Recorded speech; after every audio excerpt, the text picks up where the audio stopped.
Glória a Deus. 1 Coríntios, capítulo 2 e versículo 2. Diz assim a palavra do Senhor: Porque nada me propus saber entre vós, senão a Jesus Cristo, e este crucificado. Amém? Pode sentar, meus irmãos. Porque nada me propus saber entre vós, senão a Jesus Cristo e este crucificado. Esta mensagem, como eu já anunciei agora há pouco, é uma mensagem muito simples. A mensagem tem esse título: Evangelho puro e simples, fácil de se entender. Porque quando nós falamos de Evangelho, quando estamos nos círculos acadêmicos, usamos termos, falamos do original hebraico, do grego, do aramaico, de vernáculos, etc., e alguns, né? Mas o Evangelho é simples. A simplicidade do Evangelho é tremenda. E às vezes nós nos perdemos tentando falar difícil ou trazer uma mensagem muito profunda, e que às vezes o Cristo nos dá de fato verdadeiramente, mas nós temos que entender a simplicidade do Evangelho, que tem esse poder. Olha só o que o apóstolo Paulo fala. Vou ler o verso 1 e o 2 agora. E eu, irmãos, quando fui ter convosco, anunciando-vos o testemunho de Deus, não fui com sublimidade de palavras ou de sabedoria, porque nada me propus saber entre vocês ou entre vós, senão a Jesus Cristo e esse crucificado. E eu estive convosco em fraqueza e em temor e em grande tremor. A minha palavra e a minha pregação não consistiram em palavras persuasivas de sabedoria humana, mas em demonstração do Espírito e de poder, para que a vossa fé não se apoiasse em sabedoria dos homens, mas no poder de Deus. Eu até citei o versículo 4 e 5, numa outra mensagem há poucos dias, falando justamente da mensagem, né, do estilo da mensagem que Paulo pregava. Ele não pregava sabedoria humana para que o homem não confiasse na sua habilidade de falar ou de se expressar, ou qualquer coisa que ele pudesse ter, né, uma retórica, e assim por diante. E o próprio apóstolo Paulo, em Romanos 1, e o verso 16, ele diz: não me envergonho do evangelho de Jesus Cristo, porque ele é o poder de Deus para a salvação do judeu e também do grego. Então, quando nós falamos de evangelho, nós falamos de algo simples, puro, mas que é poderoso, que é eficaz, que tem poder de tirar a angústia, tem poder de tirar o pecador das trevas, tem poder de tirar o homem do lamaçal, como fala em Salmo 40, né? Tira do lamaçal de um charco de lodo, de um tremendal de lodo, e nos coloca numa rocha. Então, essa simplicidade que Paulo fala: eu não me propus saber entre vós, a não ser Jesus Cristo e este crucificado. E o que quer dizer evangelho? Eu digo assim, evangelho puro e simples, porque hoje tem um evangelho misturado e muito confuso em muitos lugares. Porque há lugares que as pessoas entram, e já faz tempo isso que acontece, que ele fica meio confuso se ali é uma igreja evangélica, é uma igreja cristã, ou se é um arraial de pessoas que estão fazendo algo místico, no sentido mesmo de espiritualista, ou de espírita, ou de alguma coisa de ordem oriental, por exemplo, daquelas seitas orientais. Tão confuso que fica a pessoa naquele lugar, naquele local. Nós já tivemos a oportunidade de fazer visitas e de mães dizerem que as suas filhas têm medo de ir na igreja por causa de algumas situações que ocorrem. Minha esposa está aqui já confirmando com a cabeça aqui, porque de fato é isso mesmo. As pessoas falam: mas eu tenho medo de ir na igreja lá porque é um que cai para cá, é outro que pula para lá, é um que grita daqui. E as pessoas confundem muitas vezes a simplicidade do evangelho de ser cheio do Espírito Santo com esta expressão exterior de pular, gritar, arrancar os cabelos, cair, rolar e assim por diante. O evangelho é simples. E ser cheio do Espírito Santo é algo muito simples também. Quanto mais cheio do Espírito Santo, mais simples a pessoa se torna no evangelho.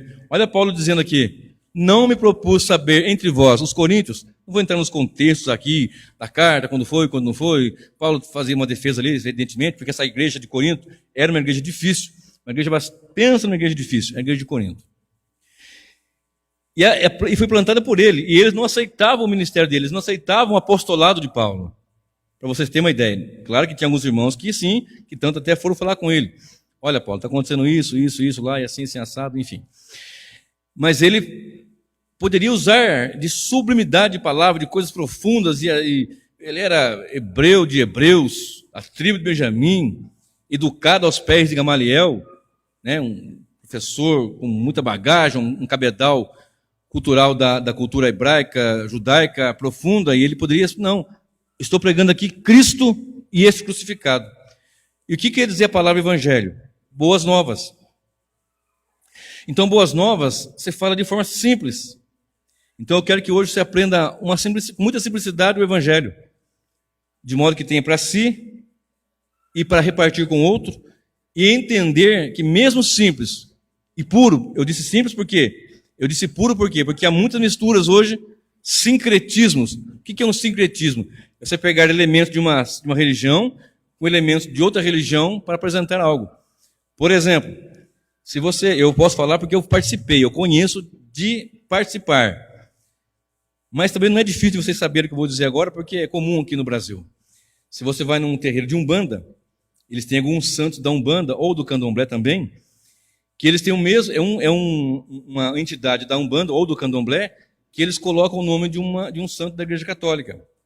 Por quê? Porque nas fazendas, onde os escravos trabalhavam e eles tinham essa religião, os seus senhores não gostavam que eles adorassem as suas entidades, então eles faziam um sincretismo. Bom, então, fulano de tal, não vou falar os nomes aqui, tá? Eu não quero citar o nome aqui na minha pregação, mas a entidade tal é o santo tal na Igreja Católica, por exemplo. Ah, então tudo bem, do jeito de você. É isso, é um sincretismo. Aí as pessoas pegam, por exemplo, vocês têm visto hoje, em muitos lugares, na hora da adoração, louvor, ou até na pregação, apagam-se as luzes, pinta a igreja de preto, aquela coisa toda. Isso tem muito nas religiões orientais. Quando eu era garoto, bem jovem, há muitos e muitos e muitos anos atrás, que anos à frente não pode ser também, né? Eu fui jovem há anos passados. Eu sempre gostei de arte marcial, né? Sempre gostei. E eu participava de uma academia que, além da arte marcial que eu participava, que era o Kung Fu, né, o Wushu e o boxe chinês, nós tínhamos também Tai Chi Chuan. E também tinha yoga nos moldes para relaxamento, etc. Só que ali sutilmente tinha um monte de coisa. Fazia isso, treino, lutava, suava a camisa, batia, apanhava, arrebentava. Depois apagava as luzes, com aquela musiquinha sabe aquela musiquinha bem suave, bem sutil? Respira, solta, faz a respiração. Vou fazer também aqui, né? Tinha umas demonstrações, e nós vemos isso hoje no meio do povo que se diz cristão. Apaga as luzes, fecha, mentaliza. Agora vamos fazer com outras palavras, né? Vamos fazer viagem astral. Com outras palavras, vamos fazer cura interior, que também tem nesses lugares. Então está difícil hoje as pessoas. O evangelho é puro e simples. São boas novas de quê? De salvação para o perdido pecador. E Cristo morreu na cruz para salvar o pecador. Pronto. Está aqui, evangelho. Seres humanos são pecadores e precisam de um Salvador. Cristo é o Salvador. É Deus encarnado, não deixou de ser Deus, mas se fez homem para morrer na cruz por nós pecadores. Pronto. E aí nós louvamos e exaltamos. Isso que eu digo é simples. Então ele é puro, sem o sincretismo, sem a mistura, e é simples nesse poder. Então, eu sempre, até outro dia conversando com a minha esposa em casa, eu falei isso para ela e quero compartilhar com vocês algo que nós falamos também em estudos, em meios acadêmicos, mas isso aqui é bem simples que eu vou dizer agora. Você pensa sempre sobre uma perspectiva em 4 partes para você analisar tudo que você for analisar na Bíblia, na história, no mundo, na história da igreja, na história secular, na sociedade. Analisa desses 4 princípios aqui, essas 4 partes, nessa perspectiva. Criação, queda, redenção e consumação. Aí eu vou estudar a palavra. Lembra de criação, queda, redenção e consumação. Criação, Gênesis 1, quando Deus criou todas as coisas. Ok? Deus criou os anjos, Deus criou as ordens angelicais, né, querubim, serafim, arcanjo, anjo, etc, etc, etc. e pensa na criação do planeta, dos átomos, das moléculas, de todos os elementos, água, fogo, etc, etc, o ser humano, pensa nisso. Criação, criou. E viu Deus que era tudo muito bom. E depois veio o que? A queda. Já havia a queda do adversário, correto? Então veio a queda do ser humano. E com essa queda, nós entendemos que precisava do quê? Da redenção. Então nós temos a criação, tem a queda e tem a redenção, que é em Cristo Jesus na cruz do Calvário. E a consumação. O que é a consumação? É quando no fim será dado o destino para os justos e para os ímpios. Então você olha hoje, por que a vida, socialmente falando, é tão difícil? Porque nós passamos por essa experiência. Deus criou, mas o ser humano caiu. E Cristo veio proporcionar a redenção na cruz para o pecador. Mas ainda a natureza geme esperando que ele seja completamente restabelecido. Que nós apresentamos isso só depois na consumação. Na consumação onde vai? Os mortos em Cristo vão ter corpo de glória. Os mortos em Cristo são ressuscitados e os vivos também são transformados. Todos em corpo de glória. E vamos ter novos céus e nova terra onde habita a justiça. Não adianta hoje Lula, nem Bolsonaro, nem sei lá quem tanto possa... Sempre vai ser difícil. As pessoas colocam a sua expectativa, a sua esperança num Salvador terreno, no Messias terreno. Não tem isso. Nós estamos aqui... por que tem tanta dificuldade? Porque o ser humano é caído. E enquanto não acertar sua situação de pecado com o Redentor, que é Cristo, não se soluciona o seu problema. E só na consumação que vai estar tudo realmente estabelecido de forma gloriosa. Por que a pessoa, mas tem divórcio hoje, o casamento é difícil? Porque nós passamos pelo processo da queda após a criação. Mas por que as pessoas usam tantas drogas, tanta coisa? Não podemos esquecer que estamos caminhando para o fim. Mas temos que olhar essa perspectiva da criação, queda, redenção e consumação. Sempre quando você for estudar a palavra e for olhar o cenário mundial, econômico, social, você vai observar isso. Que é criação, queda, redenção e consumação. Aí você vai entender, então eu olhando nessa perspectiva, eu consigo ter um alento, saber, bom, o homem caiu, Deus criou, fez bom, mas o homem caiu. Tendo o homem caído, Deus enviou o seu Filho para promover a redenção. De maneira que na consumação vai ser estabelecido toda a paz, tudo aquilo que precisamos de bom. Ok? Então no Velho Testamento, tem um texto que é central para nós entendermos esse momento. É um texto que eu considero central no Velho Testamento, na Antiga Aliança, que está aqui em Gênesis 3,15, e é bastante conhecido, eu vou ler aqui. E porei inimizade entre ti e a mulher, e entre a tua semente e a sua semente. Esta te ferirá a cabeça, e tu lhe ferirás o calcanhar. Então, aqui é o momento onde Deus, o Senhor, chama por Adão, e Adão já havia com a sua esposa quebrado a aliança, né, aquele pacto daquela comunhão com Deus, de maneira que o Senhor chega e fala, olha, agora vai ter a inimizade entre a semente da mulher e a serpente. A serpente vai ferir o calcanhar, mas ela vai esmagar a sua cabeça. Vai ter inimizade. Aqui está esse texto, eu chamo de um texto central, pois ele é o momento onde Deus anuncia. É a primeira vez que aparece uma citação do Salvador, uma citação apontando para o Redentor, que é Cristo, a semente da mulher. Ok? Então, olhando por nessa perspectiva, nesse texto central, nós sabemos que Deus fez o homem, criou tudo bom e o homem caiu. Logo ali em Gênesis ele apresenta. E quando nós chegamos lá em Êxodo, capítulo 12, quando vai sair o povo do Egito, Deus estabelece em Êxodo 12 a Páscoa e apresenta o Cordeiro Pascal. Olha bem isso. Lá em Gênesis já apresenta o Cordeiro. Ele anuncia em 3,15 e em Êxodo 12, ali tem a tipologia do povo saindo do Egito, e o Egito simboliza na tipologia o mundo, e o povo saindo do mundo pelo sangue do Cordeiro, que é Cristo, tipificado naquele cordeiro que as famílias mataram e passaram o sangue nas portas das suas casas, de maneira que aquilo era um apontamento, uma tipologia apontando para Cristo, que é citado por João o Batista em João 1:29. Eis o Cordeiro de Deus que tira o pecado do mundo. Então é muito simples isso. Olha bem, Paulo dizendo: não me propus saber entre vós, senão a Jesus Cristo, e este crucificado. Eu já fui em cultos, irmão Danilo, que as pessoas falaram de Jesus de fogo, Jesus com divisa de fogo. Eu não sei nem o que é isso. Divisa de fogo, sapato de fogo, sei que lá de fogo, espada de fogo, nem sei. Tanta coisa que eu já ouvi. Raramente se fala do Cristo crucificado. Raramente se fala de Cristo na cruz, que ali Ele proporcionou para nós todas as bênçãos, toda a solução, todo o nosso foco e alvo de louvor a Deus é na cruz. E Paulo fala: eu podia falar tanta coisa, Cristo na cruz, é isto, Evangelho, boas novas.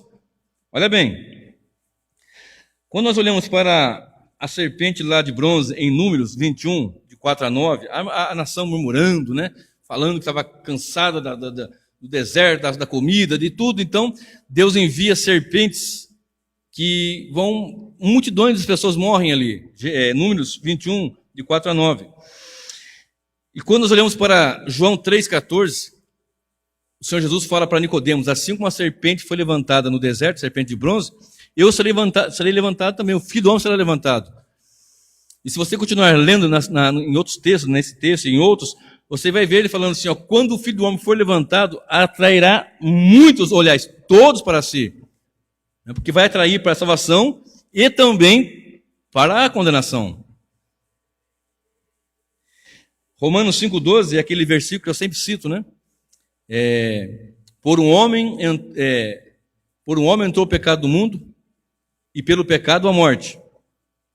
Por isso, a morte entrou a todos os homens, por isso todos pecaram, que é o primeiro Adão. Por um homem entrou o pecado do mundo, e a morte passou a todos os homens, por isso todos pecaram.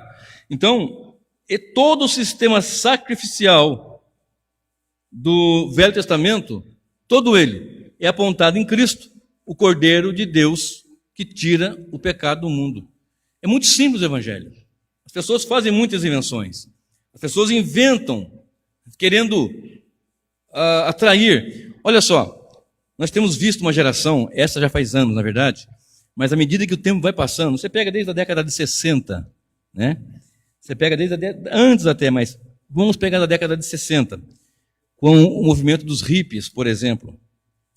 Aí você vai seguindo adiante um pouco mais, talvez um pouquinho antes, e a seguir um pouco mais, você vê os movimentos que vão levando para as religiões orientais, e você vai chegar em alguns momentos da igreja, chamada igreja cristã evangélica, onde ela começa a absorver essa cultura, a absorver essas coisas, e aí já não é mais o evangelho puro e simples, e fácil de entender, mas se torna um evangelho místico, misturado, confuso, sincrético, e as pessoas ficam quase não, de fato, recitando mantras, não nos dialetos orientais, mas são mantras. Eu já estive observando, e até estive em congregações que as pessoas ficam ali naquele tipo de um mantra, e as pessoas são ávidas por aquilo que é místico, é misterioso. Elas são ávidas por aquilo que é transcendente. Elas querem, de toda forma, olhar e ver uma mão aparecendo na parede, como foi o caso lá de Daniel 5, mas ali foi uma condenação terrível. Elas querem estar no culto onde elas possam sentir, tem que estar tangente a alguma coisa, um anjo passando, ou querem fechar o olho, abrir e ver uma faísca de luz, ou alguma coisa desse tipo. Porque nesse meio místico é assim. Tem um pastor muito famoso, uma igreja muito grande no Oriente, na Coreia do Sul, e ele diz que não ora, ele fica mentalizando as bênçãos que vão acontecer, ele fica mentalizando, ele vai para o seu gabinete, para algum lugar, e fica ali mentalizando.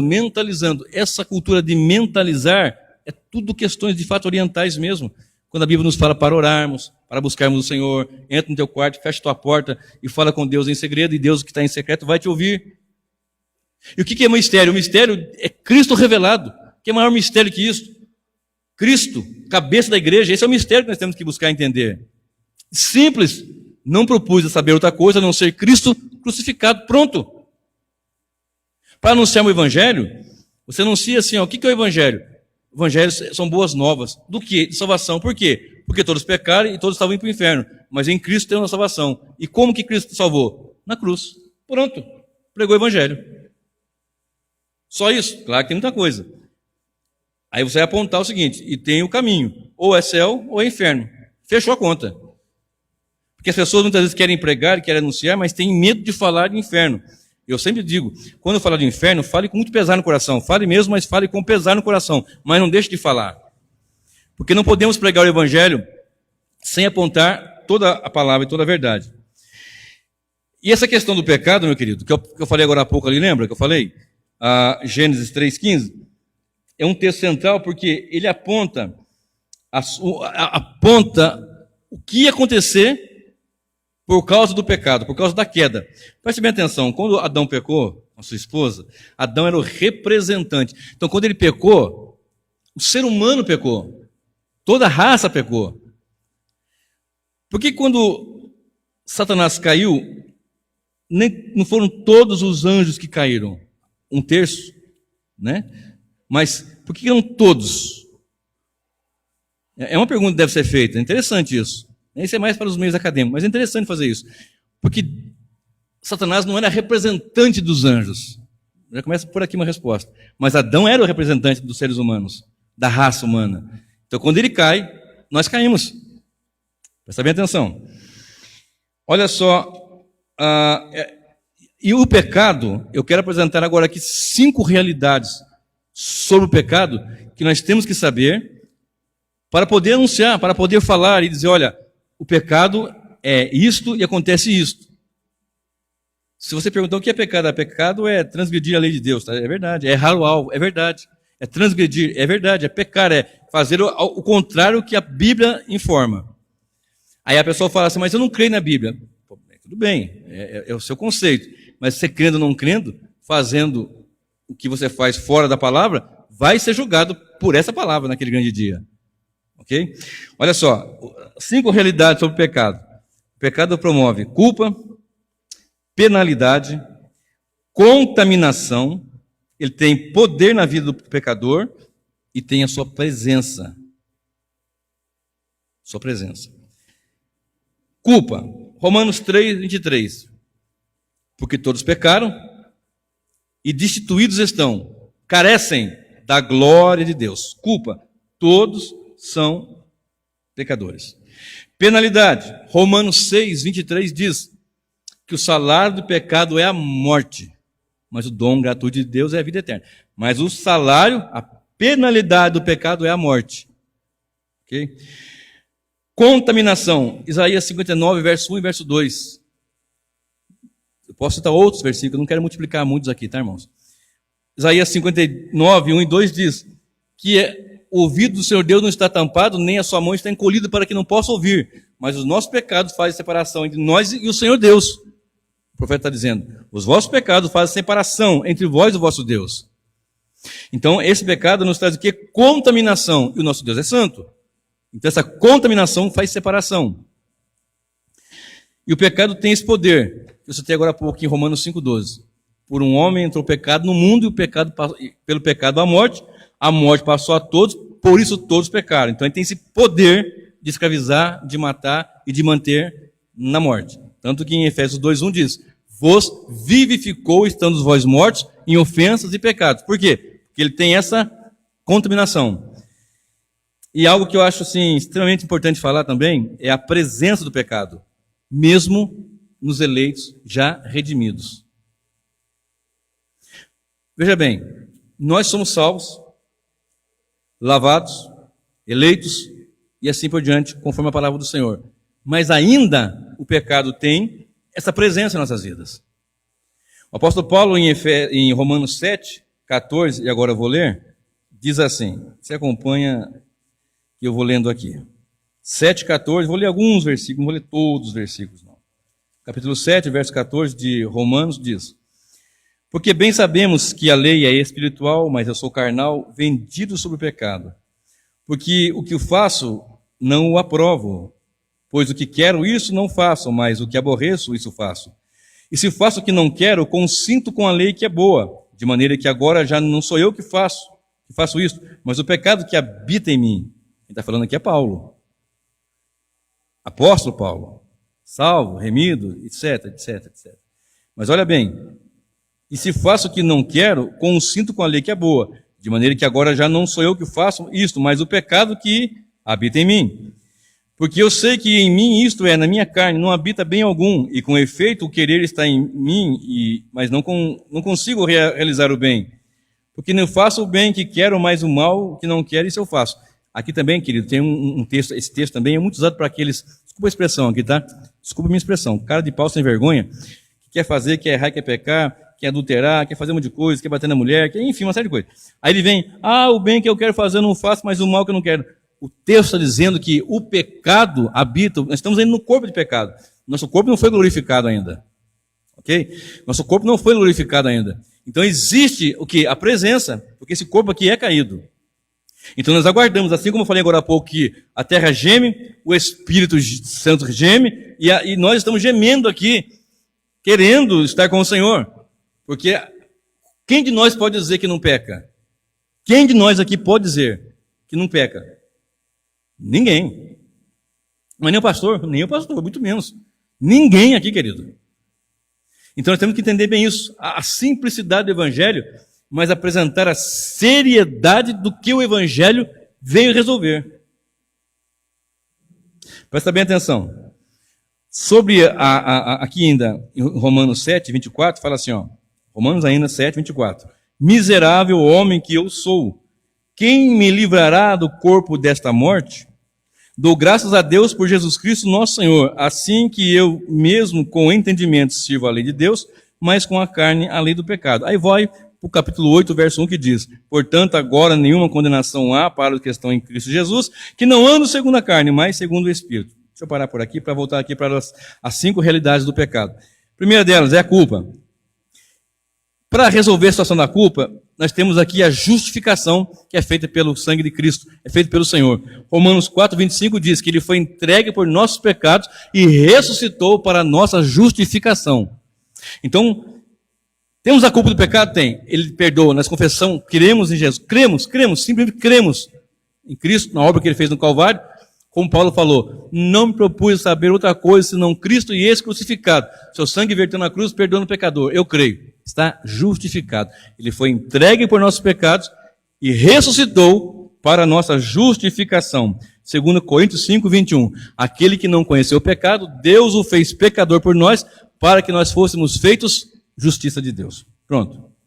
A questão da culpa está resolvida. E da penalidade. A culpa e a penalidade está resolvida com a justificação. A contaminação, ela é resolvida com a santificação. Veja bem, a santificação cuida desse tópico, desse ponto agora. Santificação, o que é? A separação para Deus.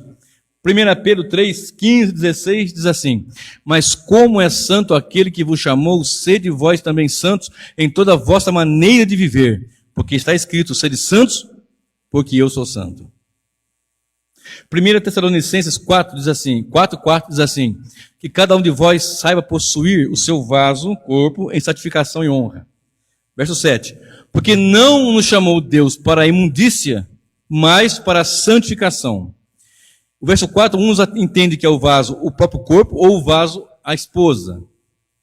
Há uma certa. Mas o corpo, santificação, separação para Deus, pronto. Para a questão do poder e da presença do pecado, olha bem, eu falei agora há pouco que o poder da morte e a presença do pecado ainda continua. A morte não, mas a presença do pecado ainda continua no crente. Então como é que vai ser resolvido? Porque ainda vamos morrer fisicamente. Nós somos salvos em Cristo, estamos vivos em Cristo, fomos ressuscitados, mas ainda temos o problema de morrer fisicamente. E como que vai ser resolvido? Tanto a questão da presença e do poder do pecado. Esse será resolvido com a glorificação. Quando Cristo voltar, 1 Coríntios 15, nos informa bem isso, a partir do versículo 51. Eis aqui vos digo o mistério, na verdade nem todos dormiremos, mas transformados seremos todos, num momento, num abrir e fechar de olhos, ante a última trombeta, porque a trombeta soará e os mortos ressuscitarão incorruptíveis. Olha que coisa tremenda. Então, As 5 realidades do pecado são culpa, penalidade, contaminação, poder e presença. Se eu falei agora há pouco que um texto central na antiga aliança é Gênesis 3,15, que a serpente vai ferir o calcanhar, mas que a semente da mulher vai esmagar a cabeça, a palavra central no Novo Testamento, em toda a palavra, na verdade, mas no Novo Testamento, que aparece bem claro ali, claro não, todo lugar parece claro, mas com ênfase agora aqui, é a palavra arrependimento. Arrependimento. Olha como é simples o Evangelho. Cristo crucificado, eu creio, eu me arrependo e pronto. Sou justificado, perdoado, liberto da contaminação, da culpa, da penalidade, etc, etc, etc. Olha bem, Atos 2, verso 37, eu vou ler este. Atos, capítulo 2, e o versículo 37 diz assim: e ouvindo eles isto, eles quem? Aqueles a quem Pedro pregou, logo em seguida do derramar do Espírito. E ouvindo eles isto, compungiram-se em seu coração e perguntaram a Pedro e aos demais apóstolos: que faremos, homens, irmãos? E disse-lhes Pedro: arrependei-vos e cada um de vós seja batizado em nome de Jesus Cristo, em remissão de pecados, e recebereis o dom do Espírito Santo. Então, começa aqui, ó. Você arrepende dos seus pecados e recebe essa plenitude da graça do Senhor Deus. Observe Atos 11 e o verso 18. Atos, capítulo 11 e o verso 18 diz assim: e ouvindo estas coisas, apaziguaram-se e glorificaram a Deus, dizendo: na verdade, até aos gentios deu Deus o arrependimento para a vida. Nessa questão aqui, é quando foram ter com Pedro, chamaram Pedro para consultá-lo a respeito dele ter ido na casa de um gentio, no caso Cornélio, e pregou, comeu com ele, ensinou a eles, e Pedro fala: olha, eu estava lá, aconteceu isso, isso e isso, tive uma visão, e ele também viu um anjo que aconteceu isso, isso e isso. Eu fui na casa dele, preguei para ele, Atos 10, verso 44, eles foram cheios do Espírito Santo também, falaram em idiomas também, e assim como foi conosco no princípio, e então é isso. Aí eles ficaram alegres e felizes e disseram: e ouvindo estas coisas, apaziguaram-se e glorificaram a Deus, dizendo: na verdade, até aos gentios deu Deus o arrependimento para a vida. Então é Deus que dá para nós o arrependimento.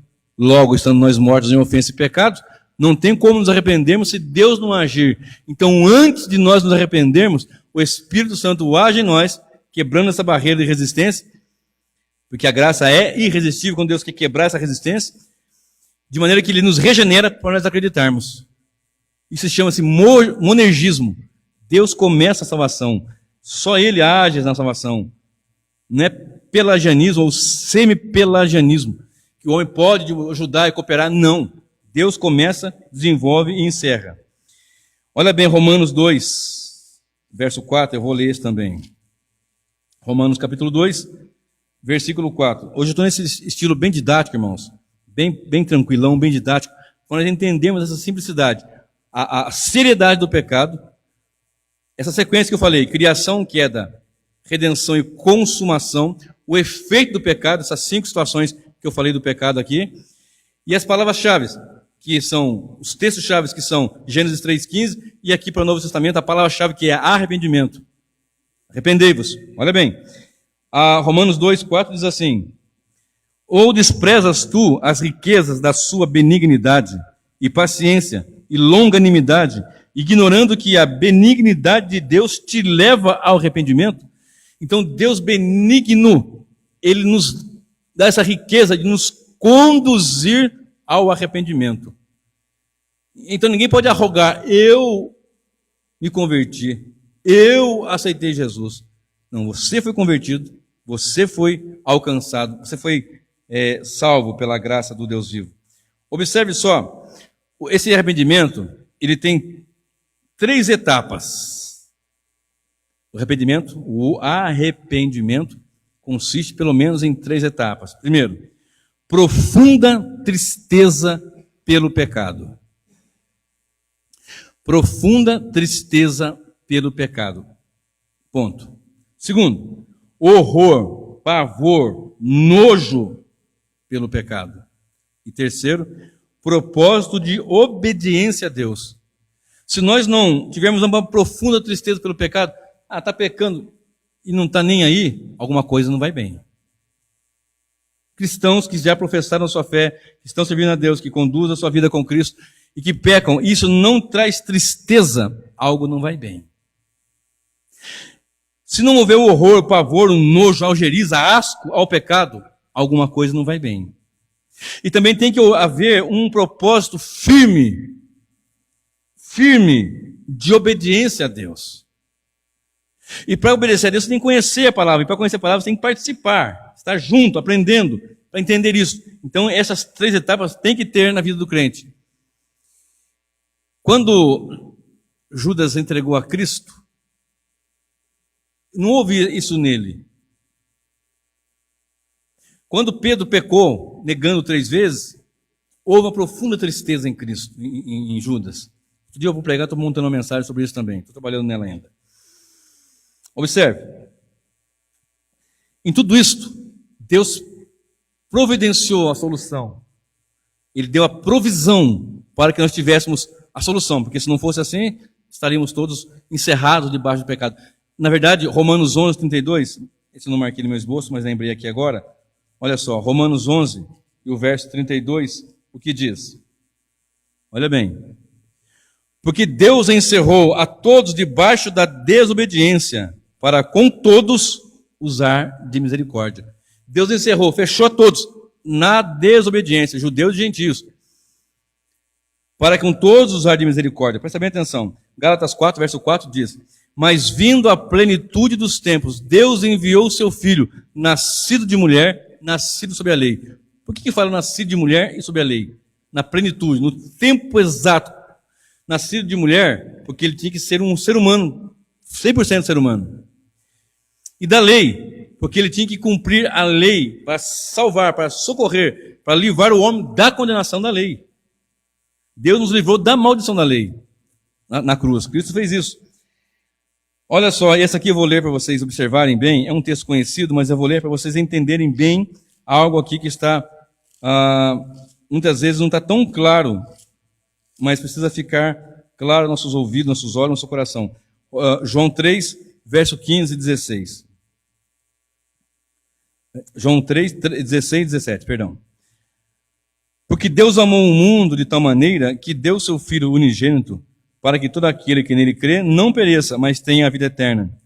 Porque Deus enviou o seu Filho ao mundo, não para que condenasse o mundo, mas para que o mundo fosse salvo por ele. Vou seguir aqui. Quem crê nele não é condenado, mas quem não crê já está condenado, porquanto não crê no nome do unigênito Filho de Deus. E a condenação é esta, que a luz veio ao mundo, e os homens amaram mais as trevas do que a luz, porque as suas obras eram más. Porque todo aquele que faz o mal odeia a luz, e não vem para a luz para que as suas obras não sejam reprovadas. Mas quem pratica a verdade vem para a luz, a fim de que as suas obras sejam manifestas, porque são feitas em Deus. Então está dizendo, já estão condenados. A luz veio ao mundo, aquele que está em Cristo, ele tem a salvação. Na plenitude do tempo ele veio, homem, feito homem, sob a lei, para redimir. Aí Paulo vem e prega, anuncia entre vocês a Cristo e este crucificado. Olha como é simples. Presta bem atenção agora. O que eu vou dizer aqui, isso aqui é muito interessante. Deus promete uma solução, que está lá em Gênesis 3,15, que da semente da mulher ia esmagar a cabeça da serpente. Ele ensina sobre a salvação, sobre essa solução, lá em Êxodo 12, quando a saída do povo do Egito, na questão do cordeiro, o sangue passado na porta das casas daqueles que estavam saindo do Egito. Deus, de fato, envia o cordeiro, João 1 e o verso 29, que João diz, eis ali o cordeiro de Deus que tira o pecado do mundo. E o cordeiro, agora eu quero ler com você alguns textos, e o cordeiro está atuante, presta bem atenção, Hebreus 7, eu vou ler alguns poucos versículos, dá para ler em Hebreus inteiro, você vai ver isso, mas em Hebreus 7 e alguns outros poucos versículos, nós vamos falar algo aqui, olha, Hebreus 7, do verso 20 ao 28 diz assim, E visto como não é sem prestar juramento, porque certamente aqueles que sem juramento foram feitos sacerdotes, mas esse é Cristo, com o juramento por aquele que lhe disse, jurou o Senhor e não se arrependerá. Tu és o sacerdote, esse aqui é Deus que está dizendo, né? Não se arrependerá, tu és sacerdote eternamente, segundo a ordem de Melquisedeque. De tanto melhor aliança, Jesus foi feito fiador. E, na verdade, aqueles foram feitos sacerdotes em grande número, porque pela morte foram impedidos de permanecer. Mas este, porque permanece eternamente, tem um sacerdócio perpétuo, portanto, pode também salvar perfeitamente os que por ele se chegam a Deus, vivendo sempre para interceder por eles, porque nos convinha tal sumo sacerdote, santo, inocente, imaculado, separado dos pecadores e feito mais sublime do que os céus, que não necessitasse, como os sumos sacerdotes, de oferecer sacrifício, cada dia sacrifícios, primeiramente por seus próprios pecados e depois pelos pecados do povo, porque isso fez ele uma vez, oferecendo-se a si mesmo, porque a lei constituiu sumos sacerdotes a homens fracos, mas a palavra do juramento que veio depois da lei constituiu o Filho perfeito para sempre. Então aqui está Cristo, aquele Cristo que Paulo falou, a Cristo crucificado, ele está agora intercedendo por nós. Observe, os evangelhos e Atos dos Apóstolos, os profetas anunciaram que ele viria. Gênesis 3,15 anunciou que ele viria. Os salmos, os profetas, a lei, os escritos anunciaram que ele viria. Ele veio. E quando ele veio, os evangelhos, Mateus, Marcos, Lucas, João, Atos dos Apóstolos, anunciou o que ele fez. E quando olhamos para esta epístola aos Hebreus, que não se sabe quem foi o escritor, está dizendo que aqui ele está fazendo hoje. Então, os profetas anunciaram o que ele viria, nos evangelhos anunciou o que ele fez quando veio, e aqui está dizendo o que ele faz hoje, ainda agora, nesse momento. Olha bem. Portanto, pode também salvar perfeitamente os que por ele se chegam a Deus, vivendo sempre para interceder por eles. Porque nos convinha tal sumo sacerdote santo, inocente, imaculado, separado dos pecados e feito mais sublimes do que os céus. Olha bem, não tem que ensinar mantra, nem seita religiosa oriental, nem pula-pula, roda-roda, coisas místicas que mexem com a carne, com as emoções. Não precisa nada disso. E, inclusive, me permita aqui entrar mais um pouquinho.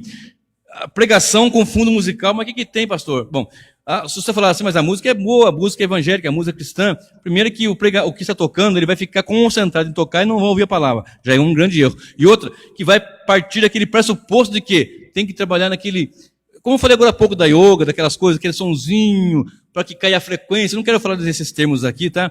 É alfa, beta, gama, aquelas coisas, mas para que caia a frequência, para que você entre num estado de meditação, etc, etc e tal, e, sabe? Aí vem aí os mandos e tal. Não precisa. Precisa do poder do Evangelho. O Evangelho é poderoso para mexer com todas as emoções do ser humano, as mais profundas emoções. Então, observe. Hebreus 7, do 20 a 28, está dizendo que esse Paulo que Paulo pregou lá é Cristo na cruz. Está intercedendo por nós, meu querido. É Ele, não precisa de mais nada. Pronto. Observe. Hebreus 9 e o verso 11. Hebreus 9 e o verso 11.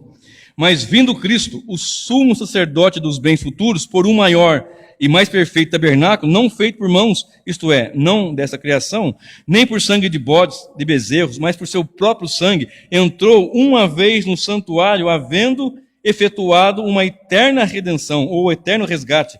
Porque se o sangue de touros e bodes e a cinza de uma novilha espargida sobre os imundos o santifica, quanto à purificação da carne, quanto mais o sangue de Cristo, que pelo Espírito Eterno se ofereceu a si mesmo, imaculado a Deus, purificará as vossas consciências das obras mortas para servirdes ao Deus vivo? Então aqui nós temos, e vou ler o 15, e por isso é mediador de um novo testamento, para que, intervindo a morte, para a remissão das transgressões que havia debaixo do primeiro testamento, os chamados recebam a promessa da herança eterna. Você está vendo aqui, ó, perfeito, mais perfeito, eterno, perfeitamente. Então Cristo não tem para nós uma salvação razoável, nem meia boca, é uma salvação plena e eterna. Você foi alcançado pela graça do Senhor, é salvo em Cristo eternamente. Lembra que eu falei que o pecado ainda tem acesso por causa da nossa carne?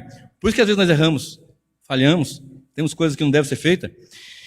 Mas aquilo nos atinge, que nós chegamos, Senhor, tem misericórdia de mim. Isso é importantíssimo. Porque quando nós sentimos esse temor, meu Deus, eu estou fazendo algo que eu não consigo deixar de fazer, mas eu não quero fazer isso. Isso aí vai mexer, vai dizer o seguinte, realmente ele não quer. Porque o ser humano, quando quer pecar e vive no pecado e vai se afundando e não está nem aí com nada, é um sinal que já era. Não quer saber, nada. Vai até o último dia e não se arrepende. Então, ele prometeu a solução, ensina sobre a solução, envia o Cordeiro está atuante até agora, ou constantemente, e ele voltará, né, o Cordeiro. 1 Tessalonicenses 4,16, porque o mesmo Senhor descerá do céu com alarido, voz de arcanjo, e vai voltar. Então, para a solução da nossa vida, tudo está em Cristo, e este crucificado. Agora preste bem atenção, Romanos 8 e o verso 29, olha o que diz. Romanos capítulo 8 e o verso 29, também bastante conhecido, diz assim, 8, 28 a 30, vou ler o 28 também. Sabemos que todas as coisas contribuem juntamente para o bem daqueles que amam a Deus, daqueles que são chamados segundo o seu propósito. Porque os que dantes conheceu, também os predestinou para serem conformes à imagem de seu Filho, a fim de que ele seja o primogênito entre muitos irmãos. E aos que predestinou, a estes também chamou. E aos que chamou, a estes também justificou. E aos que justificou, a estes também glorificou. Presta bem atenção. Predestinou antes da fundação. Olha bem, antes dos tempos eternos, conforme fala lá em Efésios também. Elegeu, predestinou antes da fundação do mundo. Tempo passado, chamou e justificou. O tempo do verbo no passado, mas ocorre em nós agora. Ele predestinou e chamou. Quem é salvo já foi chamado, ou vai ser ainda. E o chamado, ele é justificado. E ainda o versículo continua dizendo que ele glorificou a esse que ele chamou. Porque esse que ele chamou, ele glorificou, embora o verbo esteja no passado, passado, mas não temos o corpo de glória ainda.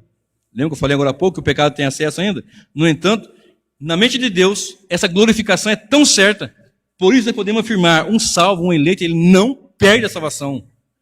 Paulo falou, olha, eu não vou pregar outra coisa a não ser Cristo e esse crucificado, porque esse crucificado resolve o problema do pecado, resolve o problema da queda, resolve a fraqueza, resolve o problema das contaminações, das imundícias, das fraquezas, resolve o problema da falta de Deus para o homem, da carência de Deus para o homem, resolve o problema da eternidade do Deus, do homem para com Deus, resolve tudo, é Cristo na cruz, é muito simples. Então o homem Cristo ele já tem essa certeza. Agora observe. João 5, 24 e 25, diz assim a palavra do Senhor. Olha bem. João 5, 24 e 25. Na verdade, vos digo que venha... Na verdade, vos digo que quem ouve a minha palavra e crê naquele que me enviou, tem a vida eterna. Não entrará em condenação, mas passou. Olha bem, passou da morte para a vida.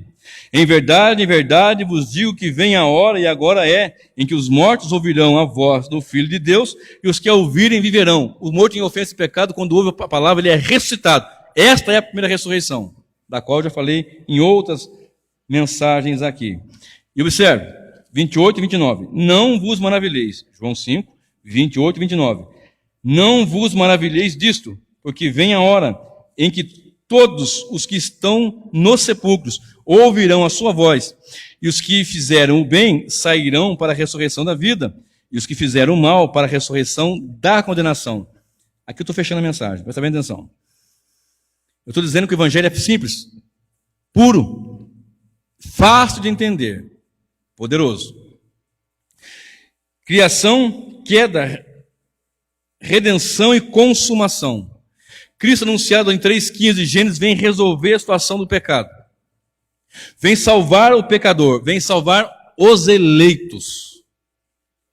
Aquele que dantes predestinou, de antemão, antes da fundação do mundo, elegeu.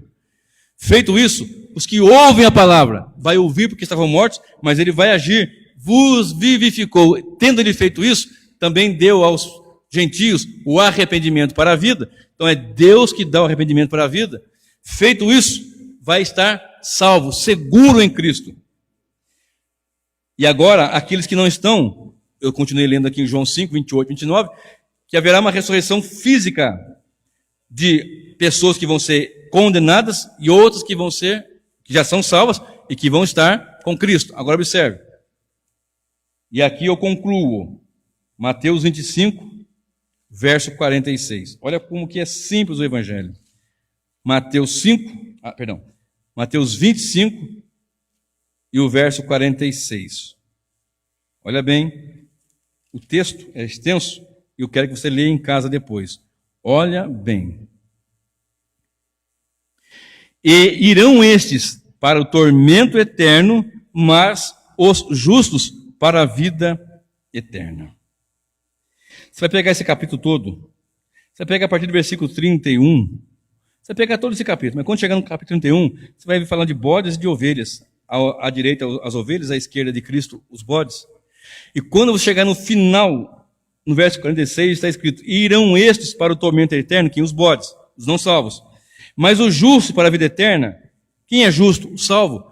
Romanos 3, 23 diz que todos pecaram e estão destituídos. Romanos 3 informa na sua sequência que não há um justo sequer, mas o mesmo texto de Romanos 4, 25 diz que ele foi entregue por nossos pecados e ressuscitou para nossa justificação. Então, não é justo pelos seus méritos, é justo pelos méritos de Cristo. Por isso que Paulo prega dizendo assim, olha, não me propus a saber entre vós a Cristo, e este crucificado. E o Evangelho é puro, o Evangelho é simples e fácil de entender. Então o Evangelho é isso, o homem é pecador, Deus enviou a solução, que é Cristo Jesus, o Salvador. E se o homem está em Cristo, ele está eternamente salvo. E se o homem não está em Cristo, se ele não se arrepender, se ele não se voltar para o Senhor, porque embora Deus eleja, nós temos a responsabilidade pessoal. Embora nós sabemos que Deus elege os seus, mas Ele sabe, Ele decretou seus decretos eternos, porque Ele conhece todas as coisas e sabe de todas as coisas, mas o homem é responsável por aquilo que ele faz. Deus decreta soberanamente aquilo que o ímpio vai fazer naturalmente, por causa da sua situação carnal e pecaminosa. E eu encerro dizendo, o Evangelho simples, tem o homem pecador, tem Cristo Salvador e tem a consumação com destino eterno. Ou o inferno eterno, que nunca vai sair, ou novos céus e nova terra em Cristo Jesus eternamente. Deus abençoe os irmãos.